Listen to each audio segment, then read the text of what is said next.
Welcome to Is It Any Good, the review series where I sum up my entire opinion of a game in one expertly inflected syllable. My favorite kind of game has always been the platformer.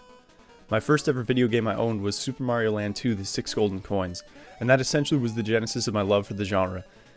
Something about rattling off a successful series of jumps or navigating perilous obstacles at top speed with extreme precision creates an extremely rewarding experience for me. Yeah!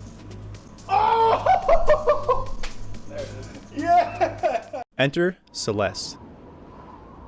This charming indie platformer caught my eye with its gorgeous high-res sprites and fluid movement.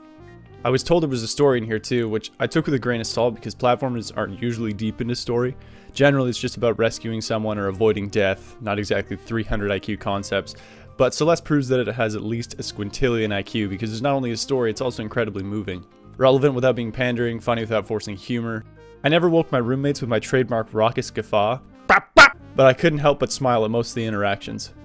Following Madeline's journey up the mountain, having the worst brought out of her, having her confronted and emerge victorious, I'm not going to pretend this story didn't tug at my heartstrings a little bit. So that was a great story, but that's the icing on the strawberry pie. How good is the strawberry pie? It depends who you ask. This game is a total blast. Fast-paced, super tight controls except for the Pico bit, that shit was ass, and very interesting mechanics added in with great timing. Its reputation of being really hard was a bit overstated though.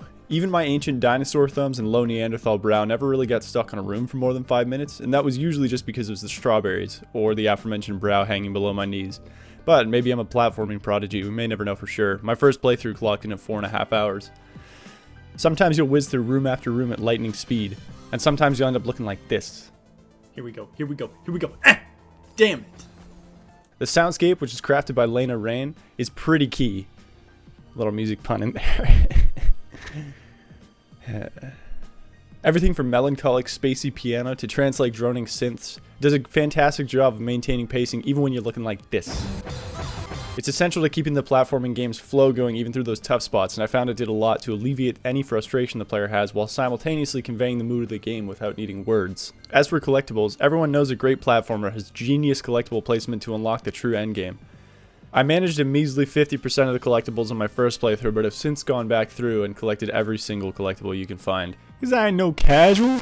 Celeste is so goddamn good that I'll probably end up replaying the game again just for fun, even if I have to grind it out for another 24 hours.